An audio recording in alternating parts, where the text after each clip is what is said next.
t'en penses. Oui, mais je comprends ce qu'il veut dire, mais je rajouterai, sans être, j'espère, tatillon, je rajouterai quand même un point qui me paraît important. Il y a perdre et perdre. Oui, oui. Ça dépend contre qui et ça dépend de quelle sûr. façon. Là, la question que je pose, et je vous donne même ma réponse en la posant, est-ce que depuis les poules pour se qualifier pour 2014, la Coupe du Monde en 2014, le championnat d'Europe que nous n'avons pas eu besoin de nous qualifier et les adversaires que nous avons rencontrés, autant pour se qualifier, autant en Coupe du Monde qu'en championnat d'Europe, est-ce qu'aujourd'hui nous avons des regrets à 6 mois de cette Coupe du Monde en Russie? Moi, oui. Moi aussi.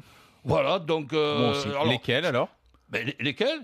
C'est tout simplement que quand Christophe fixe un objectif et un objectif ambitieux avec 25 joueurs de très très haut niveau que nous avons la chance d'avoir, eh bien, il faut se demander si nous allons avoir une fois dans les années que nous allons vivre la possibilité de gagner un titre comme nous l'avions contre le Portugal. Je me le demande. Et ça, je me rends compte tous les jours que nous sommes passés à côté d'un truc qui aurait été logique. Parce que depuis 4 ou 5 ans, je salue les victoires de l'équipe de France. Je regarde quand même, si vous permettez, les adversaires.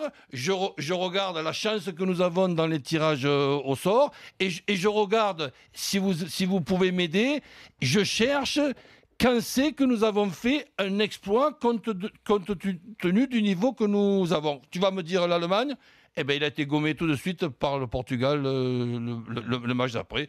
Une Allemagne qui était quand même, pour moi, une bonne équipe, qui venait de se taper les prolongations contre l'Italie. Ben, nous avons su les battre, bravo. Derrière ça, nous recevons le Portugal chez nous à Paris. Ronaldo se blesse au bout de 10 minutes et nous n'arrivons pas à les battre. Eh bien, ok, permettez-moi.